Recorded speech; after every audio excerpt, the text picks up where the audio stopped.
Hey guys, and welcome to a brand new video here on FPL Now. Today we're going to be taking a look at all of the newly announced fixtures for the 2022-23 season. Some of the best players to target for Game Week 1, some of the best teams to target for Game Week 1, all of that good stuff. So if you're excited for the video, make sure to drop a like down below. Let's try and hit 50 likes. Leave a comment which player is in your Game Week 1 squad without a doubt. Subscribe if you're brand new, and let's get into the video. So, starting things off, this is the graphic that we're going to be using for today's video. It was made by Holly Shand, will be linked in the description down below. Massive shout out to her because it's a really well made graphic. You've got all of the teams in alphabetical order. It goes up to Game Week 8 as well. It's all color coordinated as well. You've got your green fixtures, which of course are fixtures that a team should do well in. You've got your white fixtures where it's like, you know, really tough to call, and then you got your red fixtures where a team probably isn't going to get anything from that game. So we're starting off with Arsenal at the top, and Arsenal have got such a good start to the season. They don't play any of the top 4 in the first 8 game weeks. So your likes of Liverpool, your Tottenham, your Chelsea, or your City. And as well as that, they've got some really nice home fixtures as well. Fulham, Villa, Everton. They've also got Man United there as well in Game Week 6. But at the same time, we're not really sure how United are going to be under the new manager, under the new system. So, again, that's just a shot in the dark. But they start the fixtures off with Crystal Palace away, which is quite a tough fixture. But then Leicester at home, then Bournemouth, who just got promoted, Fulham, at home, who just got promoted. So 2 back-to-back promoted teams there, which is obviously really nice for Arsenal. The only problem about Arsenal now is that all of the players that we had last season that we used for enablers, the likes of Saka, Nketiah as well later on in the season, they're all going to be more expensive now. If Nketiah is Arsenal's like main striker going into the next season, he's going to be like 7 mil. You've got Saka, who's probably going to be like 8.5. Like the players that we used last season, such as Bowen, etc., they're all going to shoot up in price. So the big premiums that we want in our teams this season, we're only going to be able to have like 2 of them, especially if you want the big defenders as well, like Cancelo, who's going to go up in price, Trent, who's already going to be really expensive. So the big premiums like Haaland, who's going to be really expensive this season. You've got Salah, you've got Kane, you've got Son, who's probably going to be like 11 mil this season.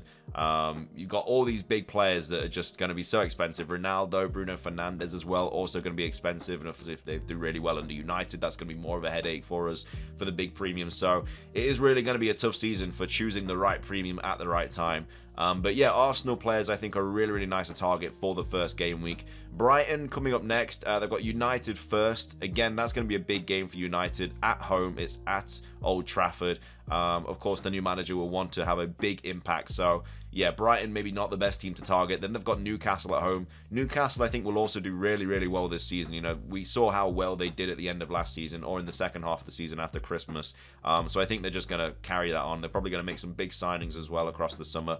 Then West Ham away, and then Leeds, Fulham, Leicester, Bournemouth, and Crystal Palace after that. So maybe a Brighton player around Game Week 4 is a good spot to target, just simply because of that Leeds fixture. And then you've got Fulham, Leicester, and then Bournemouth, and then Crystal Palace.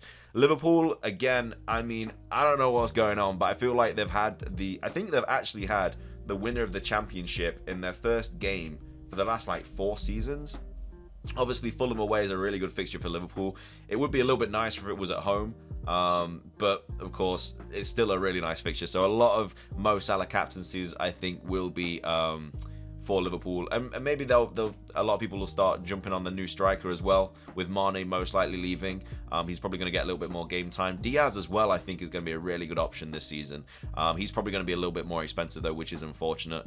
But yeah, Fulham into Crystal Palace, and then United in Game Week 3. Again, we don't know how well United are going to start this season. Of course, if this was last season, everybody would be targeting that fixture because Liverpool just ate United up for breakfast last season. But then after that, they've got Bournemouth, Newcastle, Everton, Wolves, and then Chelsea away. So really not a team from the big 4 until Game Week 8, which, you know, not bad at all there for Liverpool. So Liverpool triple up I think is just a given right now. Probably going to go Salah, Trent, and then maybe somebody like Diaz, or double Liverpool defense or something like that. We'll have to wait and see. Brentford up next. Leicester and United the first 2 games, but then they've got a really nice run of Fulham, Everton, Crystal Palace, Leeds, and Southampton with Arsenal in Game Week 8. There's not really any standout Brentford players I'd really choose unless you're using them for like enablers. Like Tony I think would be okay. as an option. Again, he's probably going to go up to like 7 mil. Ericsson potentially could be moving to somewhere else like United or Tottenham, so I don't think he's really an option at the moment if the rumours are true. But yeah, I think out of that Brentford line, probably Tony is the only player that I would target. But of course, we all targeted Tony at the start of last season.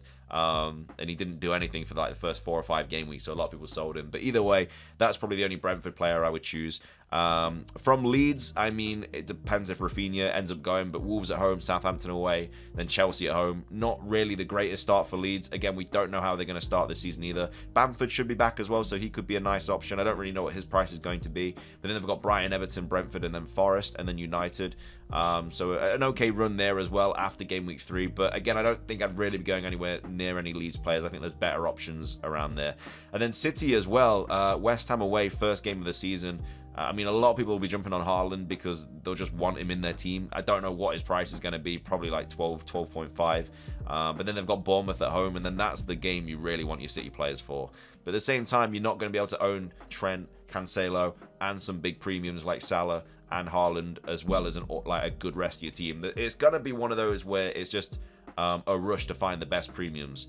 I'm a Forest fan, so I know some of the best Forest players to target, but they've not got the best running at the start of the game, so that's not great. But, you know, obviously we've been linked with like Dean Henderson as well, who would be obviously a United player, who's probably going to be like 5.5. We're probably going to lose Samba, who is our keeper. He probably would have come in at 4.5, who would have been a really good backup keeper to have, or just a keeper to have, because he's a really good goalkeeper, but apparently he's leaving. But any news about Forest, don't worry, I'll keep you updated with all that. But anyway, City, I think, yeah, really good run there as well. Palace, Forest, 2 home games there, and then Villa. But yeah, I think it's Liverpool triple up I would be more confident in. Then we've got Chelsea next, Everton, then Tottenham. But then they've got Leeds, Leicester, Southampton, West Ham, and Fulham. So that's quite a nice run there. Maybe somebody like Havertz, maybe a Reece James, maybe even Chilwell as well. Alonso potentially moving. I don't know if he's been confirmed or not yet. But yeah, Chilwell could be a good option there instead of Alonso. And then, of course, you've got your Reece James as well. It'll also be interesting what the centre-back pairing is going to be as well, with Rudiger now going. But yeah, I mean, it's not the worst run of fixtures, but it is what it is. And then Spurs, Southampton at home, and then Chelsea, but then Wolves, Forest, West Ham, Fulham, City, Leicester. So, you know, not too bad, not too great. Could you really afford to go without any Spurs players, though? Spence apparently being linked with Spurs from Middlesbrough. So, again, really good player. Obviously played for Forest on loan last season. So, definitely an exciting player to have. Was literally #1 for, like, loads of different fallback stats last season. So, he's going to be really good if he gets enough game time, because obviously Doherty's going to be back from injury now as well. It depends where he really plays Spence, but Spence I think is a really good option. If he gets a lot of game time, then I'll definitely be looking at him. And then we've got Nottingham Forest next. Of course, not the best opening 5 game weeks for their return to top flight football. Newcastle away is not an easy game at all. Our first home game of the season is West Ham, which again, not easy. Everton away, and then we've got Tottenham and then City, and then Bournemouth, Leeds, Fulham. I think September's a really nice month for Forest players, because Bournemouth at home, Leeds away, and then Fulham at home. Basically feels like I'm back in the Championship with that run of games. But yeah, I don't think I'd be targeting any Forest players from the first 5. Obviously, you got Brennan Johnson, who I don't really know how much he's going to be. If he's going to be like 5.5, 6, 6.5, maybe I might bring him in. But the likes of Surridge as well, who's so clinical in front of goal. Like, if Surridge is cheap, he's in my team. He's so clinical. So he's going to be one of those players that I'm definitely keeping my eye on. But yeah, I don't know if Forest players are really going to be useful at the start unless it's just an enabler. Newcastle, obviously got Forest, Brighton, City, Wolves, Liverpool. So City and Liverpool in the first 5 probably wouldn't be going anywhere near any Newcastle players. And then we've got Wolves as well. Leeds and Fulham is not bad as well to start the season off. So we know that they started really well last season, but then they obviously kind of fell off a little bit.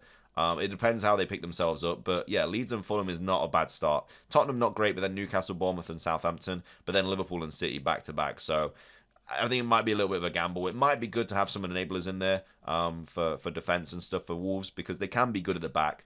But again, we'll just have to see what happens there. And then United up next. Again, interesting really. Brighton at home. Again, he's going to want to hit the ground running with his team. Then Brentford away, but then Liverpool at home. That's going to be such a tough game. Southampton, then Leicester, then Arsenal, then Crystal Palace, Leeds. I think I would personally stay clear of United players until we kind of see what the situation is. You know, if you jump on the United players and there's just no change from last season, then you're going to regret it. You're going to be already behind the race of everyone else. So I think United probably stay clear of them until maybe using your wild card for. I think international break is the first international break is a good time to wild card, because I think the fixture swing there is going to be like really good for some teams, and they're the teams you're going to want to like bring in and stuff. Like Arsenal's fixtures are obviously going to get worse because they've had no bad fixtures up until game week 8. So yeah, I think wild carding into the first international break is definitely a shout. Then we've got Aston Villa, not the worst start to the campaign. Bournemouth, Everton, Crystal Palace, and West Ham. Of course, they have signed a couple of players this season. Again, the thing about bringing in players that have just been signed into the Prem with no Prem experience, you don't know how they're going to adapt. Obviously, you got like Diaz, who adapted really, really well. But then you've also got players like Lukaku, who came back and didn't adapt really well. So it is really one of those where you just kind of have to, and Werner as well. Werner's probably a better example, because obviously Lukaku did play in the Prem before, but Werner hadn't played, and he obviously came in, everyone was really excited about him, and he really just flopped for the first season. So again, kind of stay clear from new players, see what they're about. And then Everton, Chelsea at home, first game of the season, not great, but then Villa, Forest, Brentford, and Leeds. But then Liverpool, Arsenal, West Ham. I don't really think Everton players, again, not really worth it after last season. Then we've got West Ham City, first game of the season, but then Forest away. I mean, 2 bad fixtures at the start for West Ham, but then Brighton, Villa, Tottenham, Chelsea. Again, Bowen might be an option, but he's going to be quite expensive. There's going to be better players around that price point, in my opinion. Southampton again, Tottenham away, Leeds at home, Leicester, United, Chelsea, Wolves. Not really anyone from Southampton I'd really be bothered about bringing in, barring like maybe Ward-Prowse. Livramento as well, if he's really cheap. You got to find those 4.5 defenders, because it's going to be so important this season. And then Leicester, Brentford, Arsenal, Southampton, Chelsea, United, probably not going to go anywhere near those.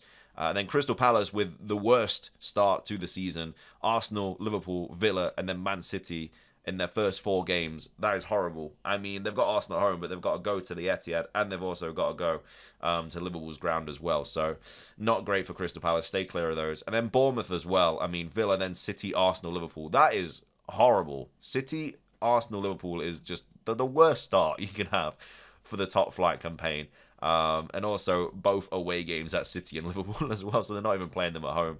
So yeah, not great at all there. And then finishing things off with Fulham, Liverpool first game of the season, then Wolves, Brentford, Arsenal. I don't think any of the newly promoted teams you really want to be targeting, apart from like having enablers and stuff. Like Forest has got the best opening run out of the 3 promoted teams, but at the same time, it depends on pricing. You know, it really does depend on pricing. I'll try and help you guys out with like enablers and stuff and who played well for Forest last season, etc. But a lot of our players were on loan, so we're actually losing a lot of our players. Zinchenko, Davies, obviously Spence as well. All these players were all on loan last season, so we're losing them all unless we sign them permanently.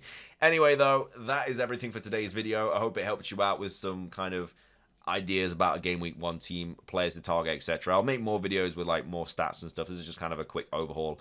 But yeah, hope you enjoyed. If you did, drop a like, leave a comment, subscribe if you're brand new. And until next time, peace.